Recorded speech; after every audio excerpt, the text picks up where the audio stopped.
You're not gonna last 3 days out here. The voice came from behind me just as the bottom of the cardboard box gave out. 6 glass bottles hit the wooden floor. 2 shattered. 1 rolled under a table. The entire dining room went silent. I stood there holding the useless top half of the box, staring at the mess like maybe I could disappear into it. Great. First shift. First hour. Already breaking things. Ethan, my manager, Denise, pressed 2 fingers to her forehead. Those were for the dinner service. I know. I'm sorry. The box didn't pack itself wrong. Heat climbed up my neck. A family near the window was pretending not to watch. They were doing a terrible job. I crouched to grab the unbroken bottles, mostly so nobody could see my face. That was when a pair of worn brown work boots stopped beside me. Don't touch the glass. The guy lowered himself onto one knee and reached for the dustpan hanging beneath the counter. He wore faded jeans, a gray t-shirt, and a canvas jacket with dark stains near the cuffs. Probably grease. Or paint. He looked like he belonged there in a way I definitely didn't. I can handle it, I muttered. Sure. His mouth shifted slightly. Not quite a smile. But you're about 2 seconds away from slicing your hand open. He swept the broken pieces into a neat pile while I sat back on my heels, feeling useless. Denise let out a tired breath. Lucas, show him where we keep the replacement stock. And Ethan? I looked up. Try not to destroy anything else. A few people laughed. Quietly, but still. My stomach tightened. Lucas didn't. He stood, tossed the glass away, then nodded toward the back hallway. Come on. I followed him through the kitchen and into a narrow storage room that smelled like coffee grounds and pine cleaner. She always like that? I asked. Only when she's awake. That caught me off guard. I laughed once before I could stop myself. Lucas glanced over his shoulder, and for a second his eyes stayed on mine a little longer than necessary. Then he reached up and pulled another case from the top shelf. The floor near table 6 slopes, he told me. Don't carry drinks on the left side of your body. They'll slide. You could have mentioned that before I embarrassed myself in front of 20 people. I didn't know you were planning to carry the box like a wounded animal. I stared at him. This time, he actually smiled. It changed his whole face. Made him look less serious. More dangerous, somehow. I looked away first. Not because of anything. He was just a guy helping the new employee. That was all. By the end of my shift, my feet hurt. My phone still had no signal, and I was already thinking about quitting. My staff room was across the gravel lot, inside a building that looked older than my dad. When I reached the door, something was sitting on the step. A pair of black non-slip work shoes. My size. No note. No receipt. Nothing. I looked back toward the main lodge. Lucas stood beneath the porch light, talking to Denise.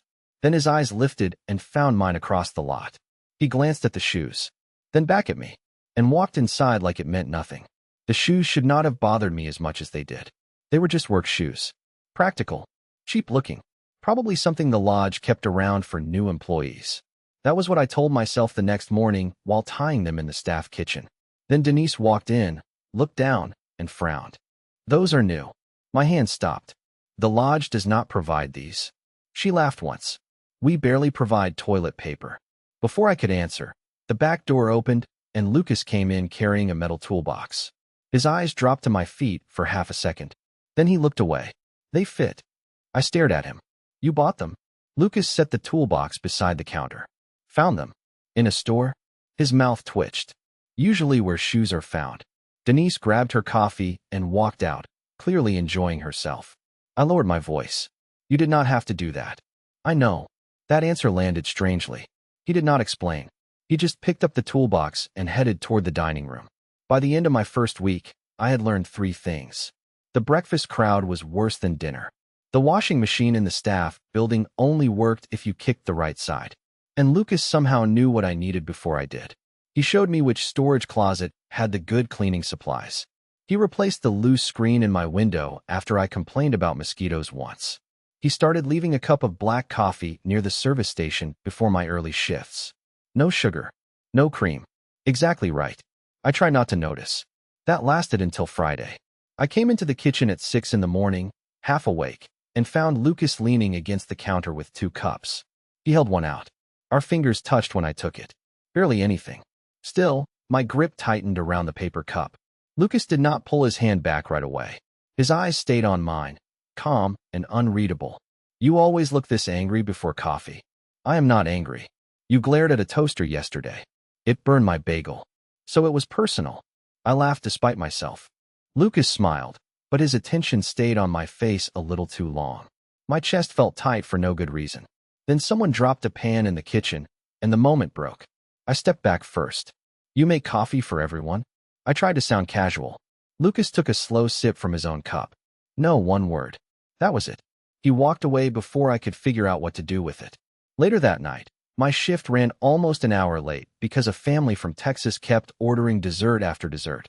When I finally finished, the dining room was empty. I expected Lucas to be gone.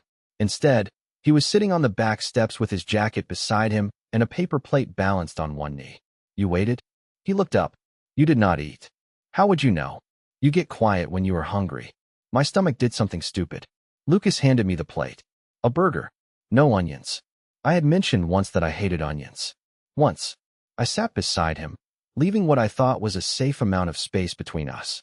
Lucas glanced at the gap, then at me. You scared of me, Chicago? No. Then why are you sitting like I bite? Heat climbed into my face. I moved a little closer just to prove a point. Our shoulders touched. Neither of us moved away. Lucas looked out toward the dark trees, but I caught the small smile at the corner of his mouth. And that was when I started wondering whether any of this was accidental. 3 days later, Denise tossed me the keys to the lodge truck and said, "You are going into town with Lucas." I looked up from stacking clean glasses. Why me? Because he needs help with supplies, and you need to see something besides these walls before you start talking to the furniture. Lucas was waiting outside, one arm resting on the open driver's door. You coming, Chicago? Apparently, I have been assigned to you. Try not to sound too excited. The town was 45 minutes away, and for the first 10, neither of us said much.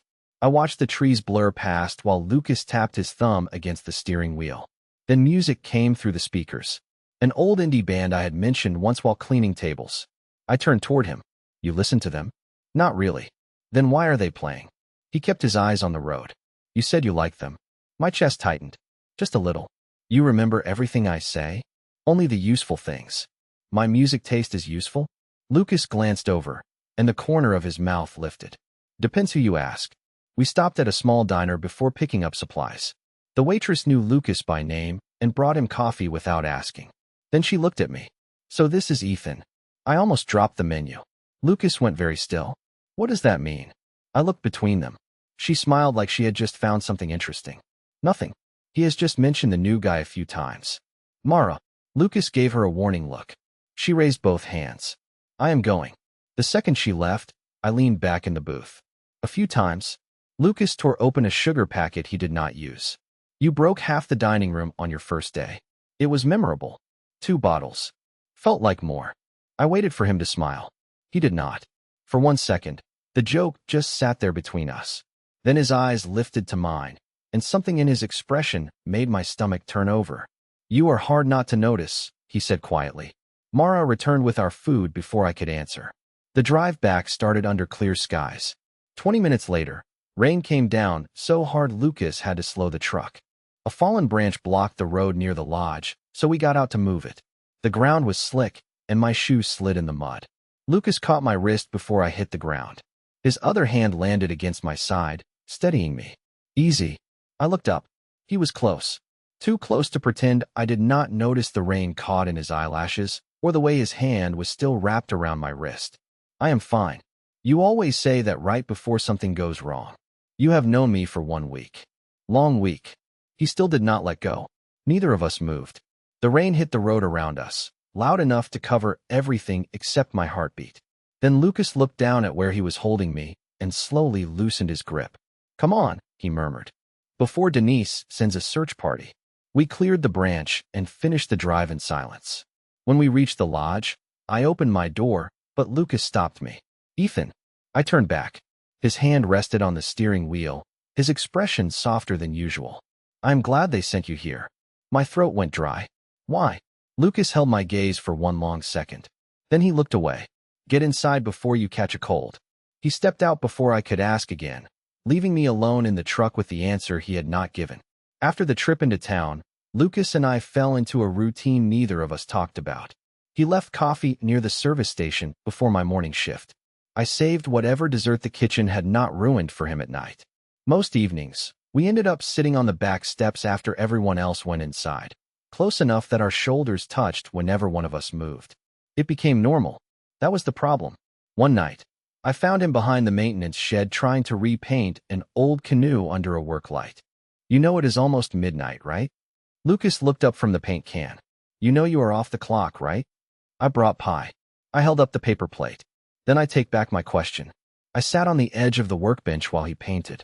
For a while, we talked about nothing. Bad guests. Denise's obsession with inventory sheets. The raccoon that kept getting into the trash. Then Lucas glanced at me. What happens after summer? The question came out so casually that I almost missed it. I go back to Chicago. To what? I looked down at the plastic fork in my hand. I do not know yet. He waited. Lucas was good at that. He could leave a silence open until I felt like I had to fill it. My parents think I should have a real job by now, I continued. Something with health insurance and a desk. I think they are starting to worry I am becoming a professional disappointment. His expression tightened. You are not. You barely know me. I know enough. The words landed harder than they should have. I tried to laugh them off. What about you? You planning to fix boats in the middle of nowhere forever? Lucas dragged the brush slowly along the side of the canoe. I was going to leave once. What stopped you? My dad got sick. Somebody had to stay. His voice stayed even, but his shoulders had gone stiff. He is better now. So why are you still here? Lucas looked at me then. Really looked. Maybe I was waiting for a reason to go. My heartbeat stumbled. Did you find one? For a second, neither of us moved. The work light buzzed above us. Lucas set the brush down and stepped closer. You have paint on your face. Of course I do. His fingers brushed my cheek. Soft. Careful. He could have wiped the paint away in half a second. Instead, his thumb stayed there. My breath caught. Lucas noticed. His eyes dropped to my mouth, then lifted back to mine. I did not move away. Neither did he. Lucas, I whispered. He leaned in just enough that the space between us disappeared to almost nothing. My hand shifted against the workbench, landing beside his. Our fingers touched. Then footsteps crunched over the gravel. Lucas, Denise called from around the shed. We jumped apart so fast I nearly knocked over the pie. Denise appeared a second later, glanced between us, then at the paint on my cheek. Her eyebrows rose. Am I interrupting something? No, I answered too quickly. Lucas picked up the brush without looking at me. Ethan was helping. Denise looked at the untouched canoe, then at the plastic fork still in my hand. Clearly, she walked away wearing a smile I did not trust. I waited until her footsteps faded. We should probably go inside. Lucas nodded, but his jaw was tight. As I turned to leave, his hand closed gently around my wrist. My whole body went still. Ethan. I looked back. He seemed like he was about to say something. Something real. Then his grip loosened. You missed a spot. His thumb brushed my cheek one more time, and he walked away before I could ask which part of that moment he was pretending had meant nothing. Denise started watching us after the canoe incident. Not obviously. She was too good at pretending she had better things to do. But every time Lucas brought me coffee, her eyes followed the cup. Every time he waited near the kitchen after my shift, she found a reason to walk past. By Saturday, I was ready to tell her to stop. Then Connor arrived. He was part of a group staying for the weekend, loud enough to fill every room he walked into, with an easy smile and the kind of confidence I had never figured out how to fake. The first time I served his table, he looked at my name tag and smiled. Ethan, you always work dinner. Most nights. Good. Then I know when to come back. I laughed because that was easier than deciding whether he was serious. Across the room, Lucas was fixing a loose window latch. His hand stopped moving. Just for a second. Later, Connor caught me near the front desk and leaned against the counter. A few of us are going into town tomorrow night. You should come. I am working. After. He pulled out his phone. Give me your number. I will send you the address. Before I could answer, Lucas appeared beside me with a box of clean glasses. He set it down harder than necessary. Denise needs you in the kitchen. I frowned. She told me to stay up front. Lucas looked at Connor, then back at me. She changed her mind. Connor's smile widened like he understood something I did not. I can wait. Lucas's jaw tightened. He is busy. The silence that followed felt sharp enough to cut through. I should have been annoyed. Instead, my pulse jumped. Connor glanced between us. Right. I will catch you later, Ethan. He walked away slowly, still smiling. I turned on Lucas the second he was gone. What was that? What was what? You know exactly what. Lucas picked up the box again. You were working? No, I was talking. Looked like flirting. My stomach dropped. Why do you care? His eyes locked onto mine. For 1 second, I thought he might answer honestly. Then Denise pushed through the kitchen doors. Lucas, your brother is on the phone. Something changed in his face immediately. The tension disappeared behind a blank expression. Tell him I will call back. He says it is about your dad. Lucas set the box down and walked away without looking at me. That should have ended it. It did not. The next evening, I agreed to meet Connor in town. Mostly because Lucas had avoided me all day. No coffee. No back steps. No quiet joke when I nearly dropped a tray. I told myself I was proving I did not care. The bar was small and crowded. Connor was nice. Too nice, maybe. He asked about Chicago, laughed at my jokes, and touched my arm once when he leaned closer to hear me. I felt nothing. Or not enough. My phone buzzed on the table. A message from Denise. Storm coming in. Lucas is picking you up. I stared at the screen. Everything okay? Connor glanced down at it. Apparently my ride is here. Outside, rain had started hitting the sidewalk. Lucas stood beside the lodge truck with his arms crossed. His eyes moved from me to Connor, who had followed me out. You could have texted, I told him. Signal is going down. Connor stepped closer and rested a hand briefly on my shoulder. I will see you tomorrow. Lucas watched the hand until it moved away. The drive back was silent for 10 miles. Finally, I turned toward him. Do you have a problem with Connor? His grip tightened around the steering wheel. No, then why are you acting like this? Rain hammered the windshield. Lucas kept his eyes on the road. I do not have a problem with him. He paused, jaw flexing. I have a problem with how he looks at you. My breath caught. How does he look at me? Lucas glanced over. His voice dropped. Like he already decided you are his. That is not your decision to make. The words came out sharper than I meant them to. Lucas stared through the windshield, rain flashing silver in the headlights. I know. Then stop acting like Connor did something wrong. He did not.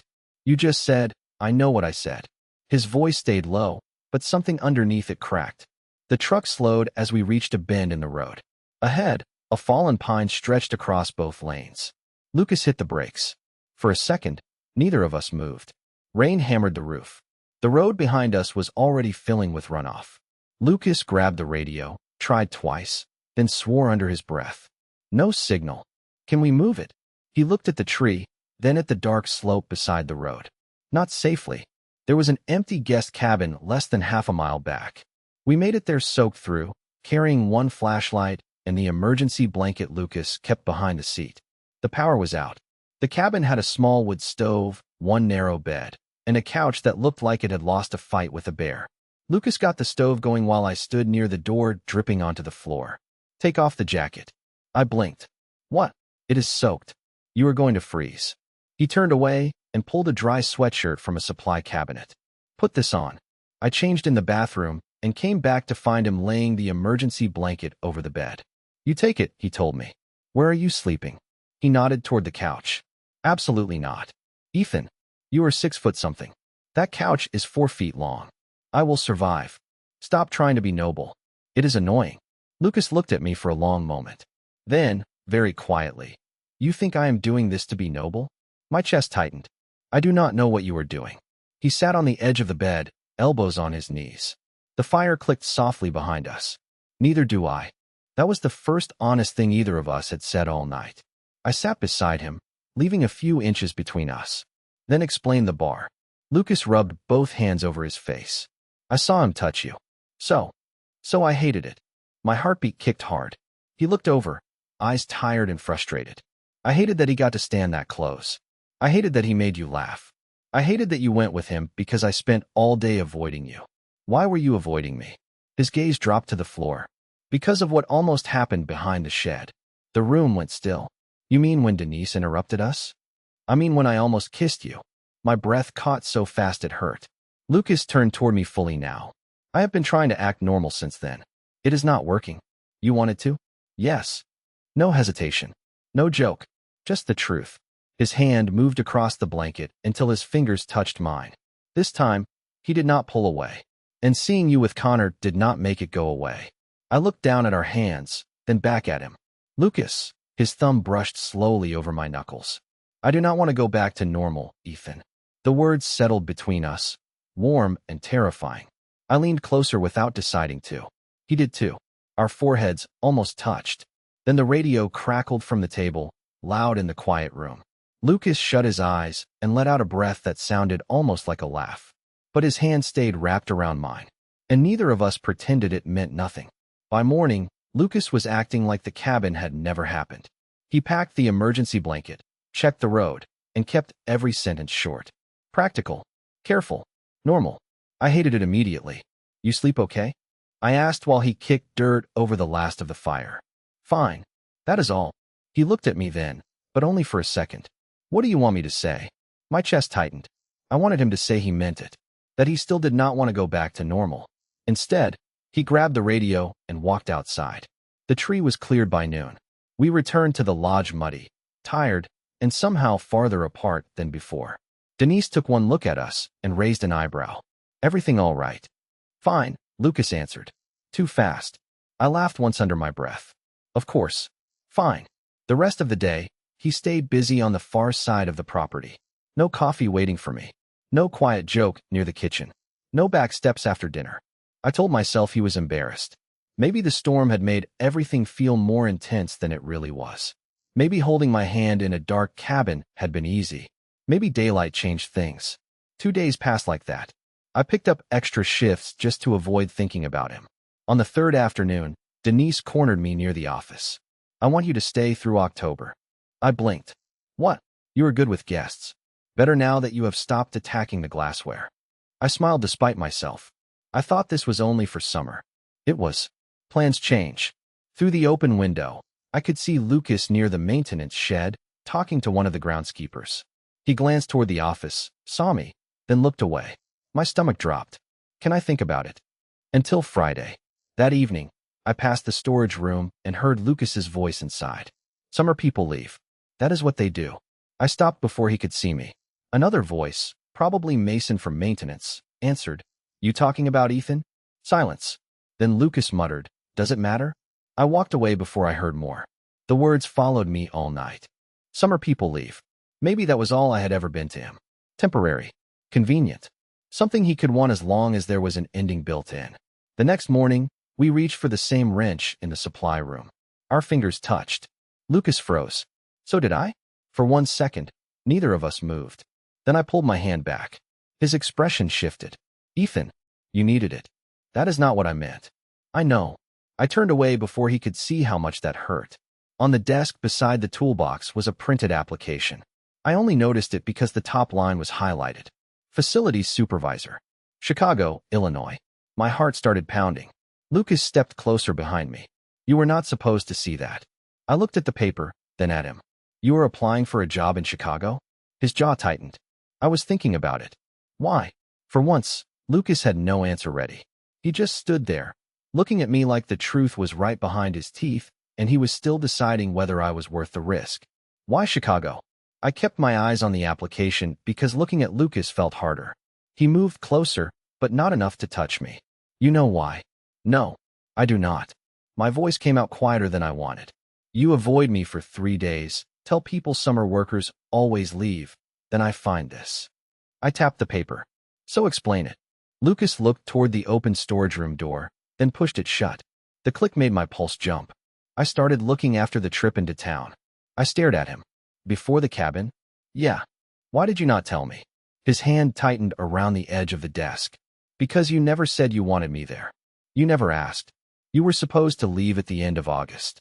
That does not answer the question. Lucas let out a slow breath. His eyes dropped to the floor, then came back to mine. I remembered your coffee because I wanted a reason to see you in the morning. The room went still. I fixed your window because I heard you complaining about the mosquitoes and could not stop thinking about it. I waited after your shifts because I liked sitting with you. I bought the shoes because watching you embarrass yourself once was enough. I almost laughed, but my chest hurt too much. Lucas stepped closer. None of that was me being nice to the new guy. Then what was it? His jaw flexed. Me trying not to make this obvious. My throat went dry. You did a terrible job. I know. The smallest smile appeared, then disappeared. And after the cabin? I asked. You acted like you regretted everything. Lucas shook his head immediately. I did not regret it. Then why did you pull away? Because I almost kissed you, Ethan. His voice dropped, and I knew if I did, I would not be able to pretend this was temporary anymore. I looked at him for a long second. Maybe I do not want temporary. That stopped him. His eyes searched my face like he was waiting for me to take it back. I did not. Denise offered me a job through October. I continued. I have not answered because I thought you wanted things to go back to normal. Lucas took one more step. There was barely any space left between us. I have not wanted normal since the first week. My heart started pounding. Then stop acting like it. His hand lifted slowly, giving me time to move away. I stayed. His fingers brushed the side of my face, warm and careful. Tell me to stop, he murmured. I did not. Instead, I grabbed the front of his work shirt and pulled him closer. The kiss was brief, a little awkward, more breath than confidence, but it was real. When we pulled apart, neither of us went far. Lucas rested his forehead against mine, his hand still at my jaw. I was going to send the application, he whispered. I just did not know if showing up in Chicago would make you happy or ruin everything. I looked at the paper behind him, then back at his face. Maybe ask me before planning an entire move. A quiet laugh escaped him. Would it make you happy? My fingers were still curled into his shirt. I loosened them, but I did not let go. Yeah, I admitted. That is the problem. Lucas smiled then. Not the guarded one. The real one. Good. His thumb moved once along my cheek. Because I do not think I can go back to pretending you are just here for the summer. We did not tell anyone right away.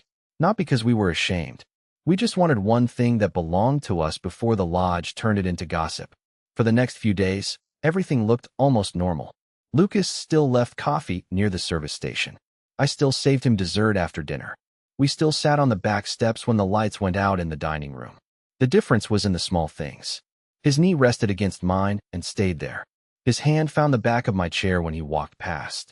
When nobody was looking, his fingers brushed mine like he was checking that I was still real. On Friday morning, Denise called me into her office. Have you decided? I looked through the window. Lucas was outside loading tools into the truck. He glanced up at the same moment, like he could feel me watching. I will stay through October. Denise nodded once. Good. Then her eyes moved past me toward the window. Does Lucas know? Not yet. Her mouth pulled into a smile. Try telling him before he applies for work in another state. I found him behind the maintenance shed, fixing the same canoe where we had almost kissed. You have a minute? He set the wrench down immediately. What happened? Nothing happened. You look nervous. I am not nervous. Lucas folded his arms. You are doing that thing with your sleeve. I looked down. I was twisting the cuff around my fingers. Denise offered me the fall position. His expression went careful. Okay. I took it. He did not react for a second. Then his shoulders dropped like he had been carrying something heavy all morning. You are staying? 6 more weeks. A smile spread across his face, slow and impossible to miss. That is good. Just good. Lucas stepped closer. Really good. His hand found mine between us. This time, there was no dark cabin. No closed storage room. 2 groundskeepers were unloading lumber less than 30 feet away. Denise could see us from the office window. Lucas looked toward the lodge, then back at me. You okay with this? I tightened my fingers around his. Yeah. We walked back together without letting go. Mason noticed first. His eyebrows lifted, but all he said was, finally. Denise handed me a stack of menus like nothing had happened. Connor checked out that afternoon and gave Lucas a knowing smile on his way past. Lucas did not glare at him. Much. Life did not suddenly become perfect. Lucas still had to decide whether he wanted Chicago. I still had no idea what job I wanted or where I would be by winter. We talked about it instead of pretending those questions did not exist. He sent the application. I helped fix his resume. Neither of us made promises we could not keep. We just kept showing up. On my last official day as a summer employee, I carried my suitcase to the car, then put it in the back seat instead of the trunk. Lucas leaned against the driver's door. You know your room is still 20 feet away. I know. Very dramatic. I learned from you. He opened the passenger door for me, then paused. Ready? I looked back at the lodge. At the dining room where I had dropped those bottles. At the steps where Lucas had left the shoes. At the place I had planned to survive for one summer and forget as soon as I left. Then I looked at him. Yeah. Lucas held out his hand. I took it and climbed into the truck. I came there because I needed a paycheck. I stayed because somewhere between the bad coffee, the empty roads, and Lucas waiting for me after every shift, the middle of nowhere stopped feeling empty. It started feeling like home.